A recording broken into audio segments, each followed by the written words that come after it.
Welcome. In front of me I have the Google Pixel 9a, and today I'll show you a couple tweaks and the tricks you can do on this phone. So anyway, let's just get straight into it. Now we're gonna pull down our notifications and then navigate into the settings, and in here let's first navigate to display and touch. So in here we have a couple of options.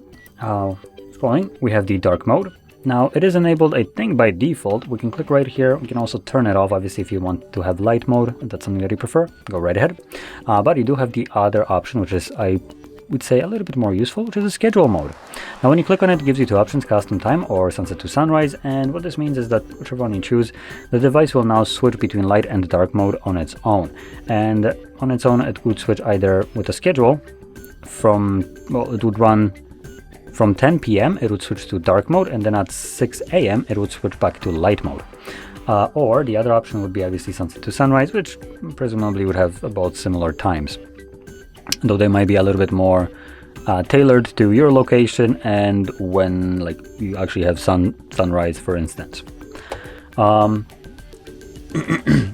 going a little bit further down, in the display and touch we have the navigation mode, and here we have the gesture navigation and button navigation. You can use either one, whichever one you prefer. I do like gesture, so it's what we're gonna stick with, and I think this is actually also the default option, but you also have the options for both of them. So for instance, for gestures we also have the option to enable the Google Assistant. So if you have ever seen this, you just kind of do this, swipe from a corner, and it redirects me to the page because I didn't set it up yet. Obviously without this off, it just goes home. Now this is one way that you can launch it. The other way would be still to basically use the power button, hold it, and this will also get you to Gemini. And on the three buttons, we don't have actually any settings for some reason. Okay. And additionally, you do have the circle to search. So if you never use this, it's basically this option right here. So you do hold the home button right here to first activate it. Now without this, you can see holding it doesn't do anything anymore. I personally like this, so I'm going to keep it on anyway. Now, scrolling further down, we have the colors. Here you can choose the saturation of your display. We have the native, natural, and adaptive. And the natural is just a bit more desaturated. Adaptive has a little bit more color to it. Now the big difference by the looks of it is primarily in the green colors. And also in the blue. You can see the sky starts to look very washed out. Here it's not as big of a difference with the more red tones. So primarily blue and green is the one that is going to be changed drastically, I would say. Now we also have the touch sensitivity. This might be a great option for you to explore if, for instance, you use gloves, maybe during winter. So this could be very useful to you. But all in all, just wanted to point it out. Now, actually there was the last option in here, which is the smooth display. For some reason, Google decided to opt into this kind of weird look. So smooth display basically means that it automatically raises the refresh rate up to 120 Hz for some content, increasing battery usage. Now, without this, it would mean that the display is running at 60 frames max.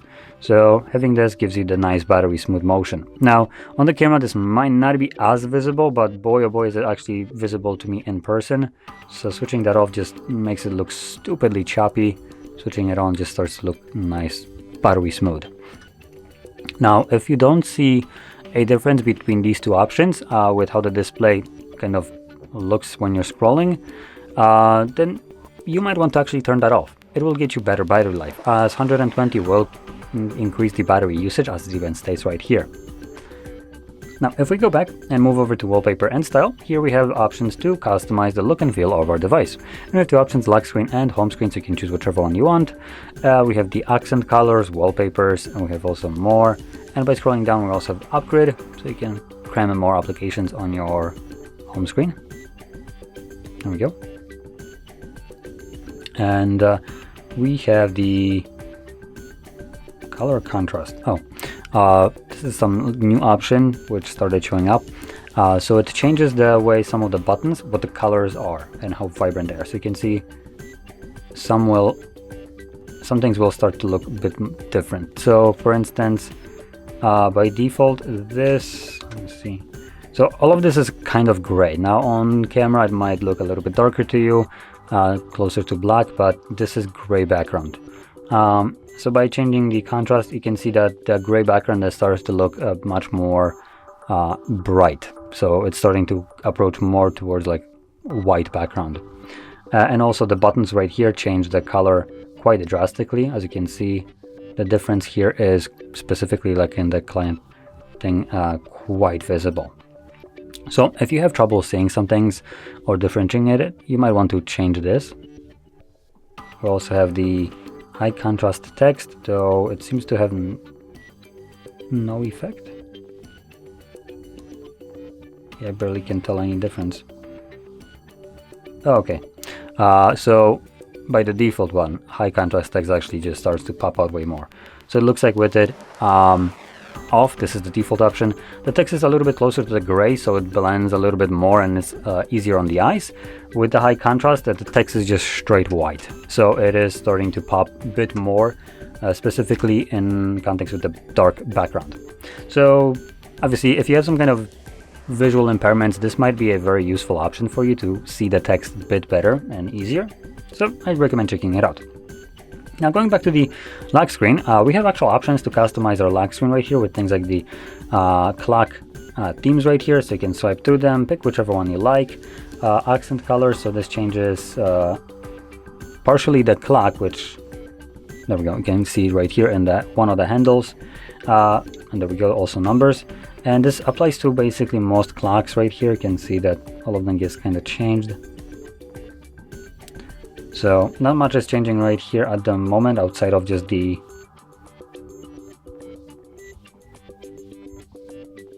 so it looks like right now it's primarily changing only the colors of the clock, but there are other elements that you can add. For instance, maybe these buttons that you have right here that would be changing. They actually are added by default or not. So when you have these buttons, which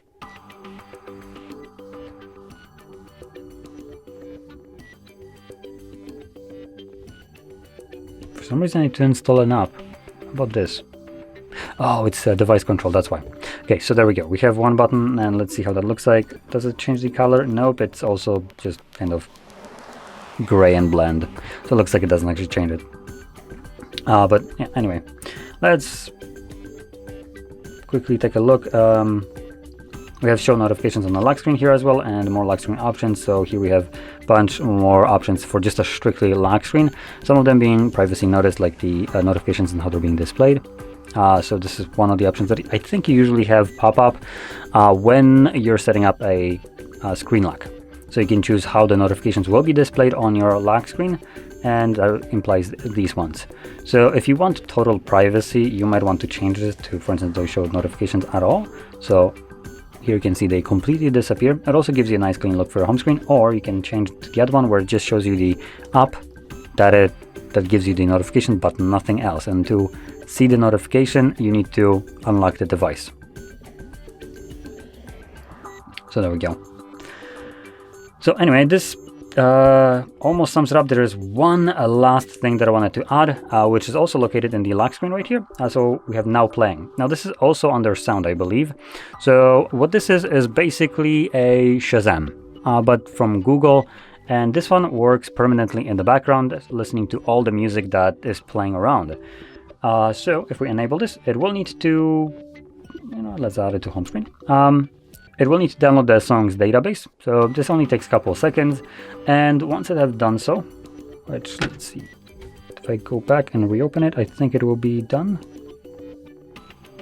Or I don't have internet connection. Nope, I do. So it should be downloading. Now, while this is downloading, I'm going to open up on my phone some kind of, let's do Crab Rave, for instance.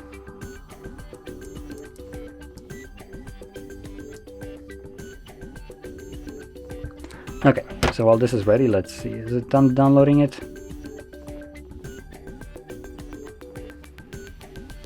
Come on. There we go.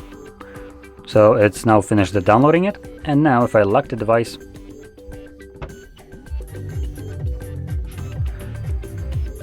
so you can faintly hear the music probably, and it gives you the name for the song. Now once it basically detects the song and give you the name while it's playing, later on if the music obviously stops, I want to point that out, this will disappear, but your device will automatically save this song to the now playing. Now this is now it adds a option to add a application to your home screen as a shortcut, but you can also find this by going into the settings. So you don't need to have a shortcut, you can just kind of go in here and I believe it should be sound and vibration, and now playing history. And here you have all the songs that it has scrubbed through when you are going about your daily life. So there we go. This is one of the nicer options that I really like, as it just removes the need for you to identify any kind of songs. It just does it naturally, which is pretty nice. But anyway, with that being said, hope you found this very helpful, and if you did, don't forget to hit like, subscribe, and thanks for watching.